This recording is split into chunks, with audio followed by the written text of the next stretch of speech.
इन मुस्लिम law, ठीक है, hello everyone, इन मुस्लिम law अगर हम देखते हैं बेसिकली द क्वेश्चन जो हम इन दिस पर्टिकुलर क्लास हम डील कर रहे हैं that is who is Muslim and मुसलमान कौन है एंड हाउ ही बिकम्स मुस्लिम,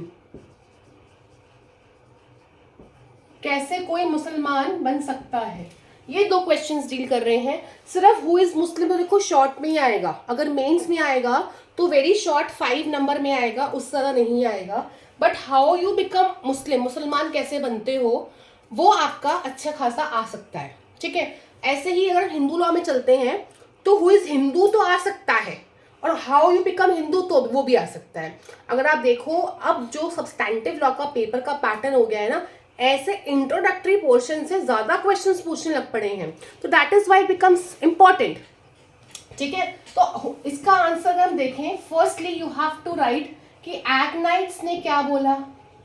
एग्नाइट्स ने ये बोला, प्लीज राइट डाउन, एग्नाइट्स ने क्या बोला। एग्नाइट्स सेड दैट कि मुस्लिम 3 तरीके से बोला, 3 ways, that Muslim is a person जो बिलीव करता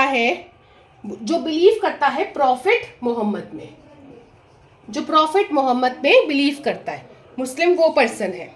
या मुस्लिम वो पर्सन है जो ये कहता है कि सिर्फ एक ही गॉड है और वो है प्रॉफिट मोहम्मद, ठीक है, ठीक है। या मुस्लिम वो पर्सन है जिसका जो धर्म रिलीजन है वो क्या है, इस्लाम है। Now the next thing is what is Islam. इस्लाम क्या है? Islam is nothing, Islam is कि अपनी इच्छा को समर्पित करना, सबमिशन ऑफ विल, अपनी इच्छा को पूर्ण रूप से समर्पित करना गॉड को। और गॉड कौन है यहाँ पे? यहाँ पे गॉड कौन है? यहाँ पे गॉड है प्रॉफिट मोहम्मद, यहाँ पे गॉड इज प्रॉफिट मोहम्मद, ठीक। उसके बाद हिदाया के हिसाब, now write down one case more, यहाँ पर एक और लिखेंगे, नरंतखात वर्सेस परक्कल। मैं लिख देती हूँ नरंताकात वर्सेस परक्कल, ठीक है। इंपॉर्टेंट केसेस ही बता रही हूँ। परक्कल ये एक मद्रास हाईकोर्ट का केस है, जिन्होंने ये डेफिनेशंस को बोला कि हाँ यही मुस्लिम है, ठीक है, यही मुस्लिम है। नाउ हाउ यू बिकम मुस्लिम, मुस्लिम आप कैसे बनते हो? देयर आर सर्टेन मेथड्स, आप कैसे मुस्लिम बन सकते हो। फर्स्ट मेथड इज जन्म से।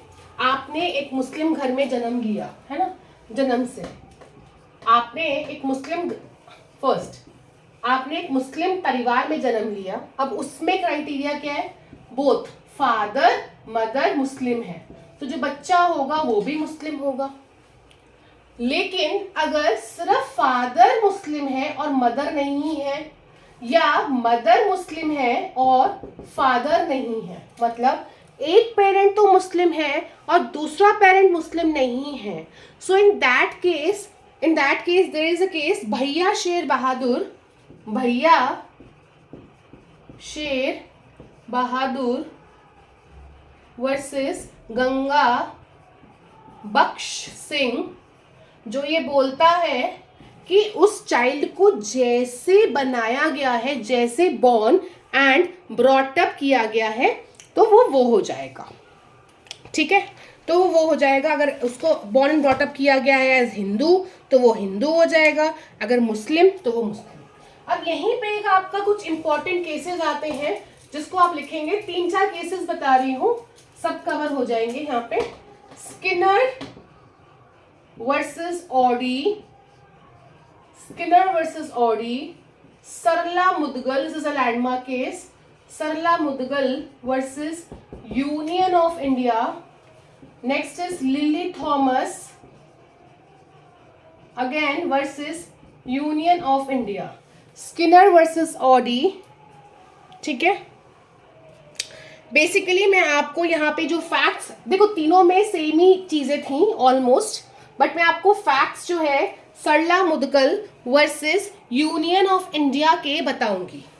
Now what does happened here is in Sarla Mudgal versus union of India में क्या हुआ, एक हस्बैंड और वाइफ आपस में मैरिड थे. ठीक है, हस्बैंड एंड वाइफ आपस में मैरिड थे. अब होता क्या है, अब वो हस्बैंड और वाइफ का हमें यहाँ पे सबसे पहले रिलीजन देखना है. ठीक है, वो हिंदू है. हिंदू मैरिज एक्ट में इन्होंने शादी करी, ये आपस में हिंदू हैं.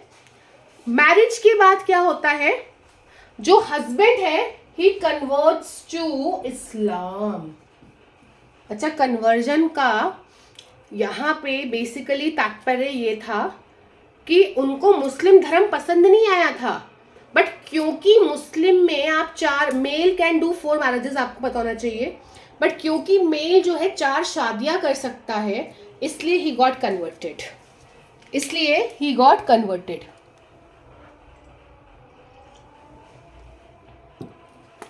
नाउ इसलिए since he got converted so now अब वो शादी जितनी मर्जी करे, क्योंकि मुस्लिम धर्म तो अलाउ करता है. तो इस सब के ये हर चीज में हुआ. जैसे इसमें भी हुआ, इसमें क्रिश्चियन हस्बैंड और वाइफ थे. आप नाम से समझ रहे स्किनर वर्सेस ऑडी. यहाँ पे क्रिश्चियन हस्बैंड वाइफ था. हस्बैंड कन्वर्टेड टू मुस्लिम ताकि वो और शादियां कर सके. सिमिलरली लिली थॉमस में भी यही हुआ, सब में यही हुआ. तो एक सरला मुदगल जो है बेसिकली आपका एक इम्पॉर्टेंट केस लॉ निकल के आया, वेरी वेरी इंपॉर्टेंट, जहाँ पे बड़े सारे इश्यूज को सॉल्व किया गया. मैं आपको बता रही हूँ क्या क्या चीज़ें यहाँ पे हेल्ड हुई थी. सो आप उन चीज़ों को अपनी नोटबुक में जहाँ पर भी आप लिख रहे हैं उनको आप गैदर कीजिए. ठीक है, issue wise I will be telling कि ऐसे ऐसे ऐसे हेल्ड हुआ. ठीक है, तो पहला इशू वाइज हम देखते हैं कि क्या फर्स्ट थिंग कि क्या ऐसे कन्वर्जन इज वैलिड. धर्म परिवर्तन, पहला इशू, क्या धर्म परिवर्तन करना वैलिड है.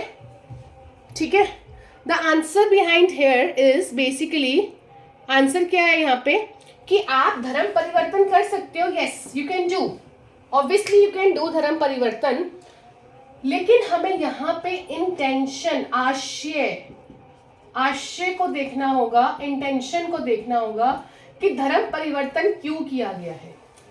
अगर सिर्फ इसलिए किया गया है ताकि आप 4 शादियां कर सकें क्योंकि मुस्लिम law allows, so this conversion will be void, मतलब वो शून्य हो जाएगा, शून्य. ठीक,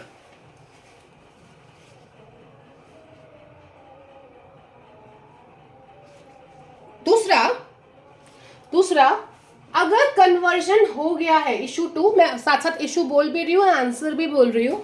ठीक है, अगर आपका कन्वर्जन हो गया है, कन्वर्जन होने के बाद पहली मैरिज पर क्या इफेक्ट पड़ेगा, फर्स्ट मैरिज पर क्या इफेक्ट पड़ रहा है, क्योंकि पहली मैरिज तो ऑलरेडी हो रखी है ना, तो फर्स्ट मैरिज पे क्या इफेक्ट पड़ रहा है.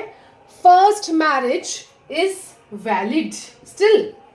कन्वर्जन हो गया, हस्बैंड मुस्लिम हो गया, वाइफ इज स्टिल हिंदू, वो परसिस्ट करेगी, does not matter at all. ठीक है, first marriage is still valid, वो विद्यमान एग्जिस्टिंग रहेगी.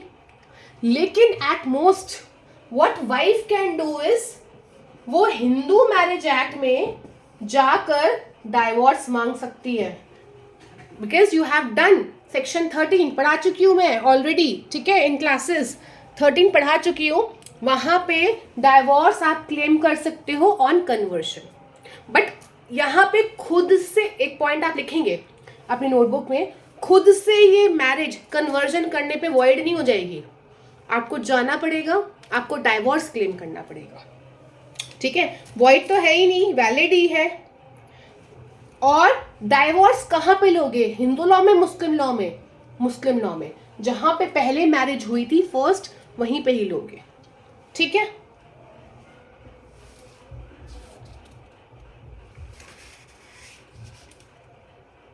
सो इन द एंड आप ऐसे लिखेंगे, ये सब सरला मुदगल में ऐसे ऐसे हेल्ड हुआ था, ये हुआ था. उसके बाद आप लिखेंगे even lily Thomas versus union of India, says so, same चीजें बोली गई। साथ में ये बोला गया, देखो अब यूसीसी हमारा उत्तराखंड में आ गया है। यूसीसी क्या है? Uniform civil code. उत्तराखंड में हो गया है, पहले गोवा में था, बट सब जगह तो नहीं है ना। एंड यूसीसी क्या बोलता है कि जो भी हमारे व्यक्तिगत लॉज है, विधियां हैं, वो हर जगह पे लागू हो, वो सब जगह पे लागू हो, ठीक है, क्योंकि पर्सनल लॉज डिफरेंट है। सो लिली थॉमस में बोला गया that even article 25 says so, कि हमें यूसीसी लाने की आवश्यकता है। अगर यूसीसी आ जाएगा ना तो कन्वर्जन के आधे केसेस ही खत्म हो जाएंगे। क्लियर? सो अच्छा, अब मैं आपको इसी क्लास में ही एंड इन द एंड ये बताऊंगी कि आपको अपने आंसर्स को फ्रेम कैसे करना होता है। जैसे मैंने आपको सरला मुदगल बताया, इशू वाइज बताया, है ना। तो अच्छा आंसर लिखने के लिए ऑलवेज गो, सबसे पहले हाउ टू फ्रेम, पहले आप इशू लिखो, मतलब विवाद क्या है, आपका विवाद क्या है वो लिखो, उसमें लॉ क्या, उसके बाद लिखो क्या लॉ उसमें एप्लीकेबल होगा, ठीक है। फिर अगर कुछ फैक्ट्स बेस्ड क्वेश्चन है, उन फैक्ट्स को उस विधि पे, उस लॉ पे अप्लाई करो, बेसिकली एप्लीकेशन।